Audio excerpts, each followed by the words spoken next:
So one of our final tools in topic 9 is our center of gravity model. It's very simple.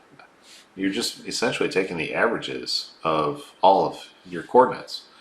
So our center of gravity model here. So we have 3 cities. We have Chengdu, Guangzhou, and Shanghai, all in China. Then we have our grid coordinates. This is a grid you create, or you can use GPS location or however you want to do it. And then we have our demand. So here we're using containers, 1,000 containers, 1,400 or 1,400. So we have to identify and map our sources of economic activity, which we've done here. So we have Chengdu is at 100 by 410, and then it's 1,000 containers. So then we calculate the economic center of activity. This is our center of gravity. So we have our 2 formulas here that we have. So we got x equals and so on and so forth, and then y equals essentially the same thing, just replacing x with y. So long story short, we have our x. To figure x, we're going to take the x coordinates, multiply that by our demand, and then divide it by our overall demand. So if we have, we take that 100, multiply it by 1,000, which we have there under x, and then we add 510, multiply that by 1,400, and then we have 890 times 1,400. Then we're going to divide it by the total demand. So in this case, we have 1,000, 1,400, and 1,400, which comes up to 3,800. Yeah, my handwriting is not that great. So that's why at the end here we have 3,800 as our last thing that we're going to divide under. So that's the sum of our weighting factor for demand point. So that would be here. So we come up with coordinates of 542 by 292. So we just need to plot this on a map. So here we have Chengdu, Shanghai, and Guangzhou. And then we have our candidate location.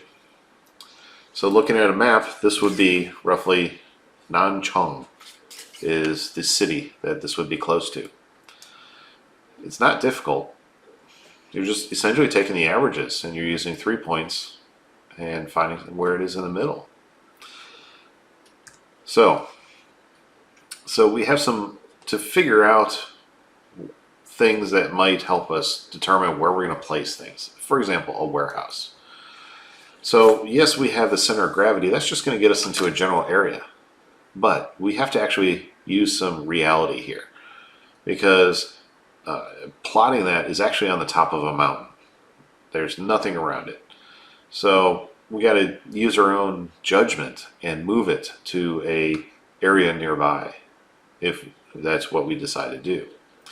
So we have some regional and our site-specific determinants. So our regional, what's the labor climate? What do you pay for labor in that area? The availability of transportation. Is there a rail line? Is there a river that you can maybe use barges? Or is it next to the sea so you might be able to get to a port? Or do you need to use truck? Proximity to your markets. Are you a resource chaser or a market chaser? So that's going to determine how you do all that. So quality of life.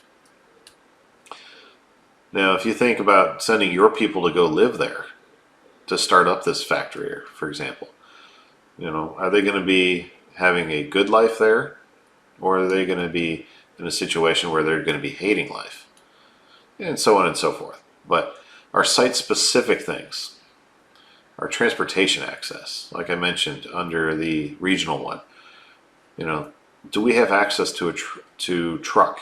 How about air? Is there an airport that has a cargo terminal, or rail? Can we put it on a train, or water, that river, port? Is there freeway access for our trucks? Is it inside or outside the city or the metropolitan area? If it's inside a city, that might be tough to get trucks in, right? Or trying to get rail. But it might be easier for air.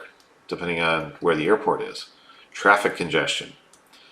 Trying to imagine a 53-foot truck trying to go down one of the main roads in New York City during rush hour. That truck might as well just be a roadblock, right? So the availability of the workforce. Is there enough people to actually work for you in that community? All these things have to be considered. Then we have, of course, land cost, taxes, utilities, and some delivery speed. All these are valuable considerations. So I hope you've learned a lot over this topic, because determining what we're going to do and how we're going to globalize, and then finding our location that we're going to be in that other country or that other region, is a major steps for a company, because you want to get it done right the first time, because you don't want to build something and then find out, oh, we should have been 50 miles north, and then you've already invested so much, or find out, oh, you're in the wrong country. Things change, but that's why you have that sensitivity analysis that we talked about in the last video. We want to figure out all the what ifs. So I hope topic 9 was interesting for you, our global network design, and I've enjoyed talking to you about it, and I look forward to more videos with you.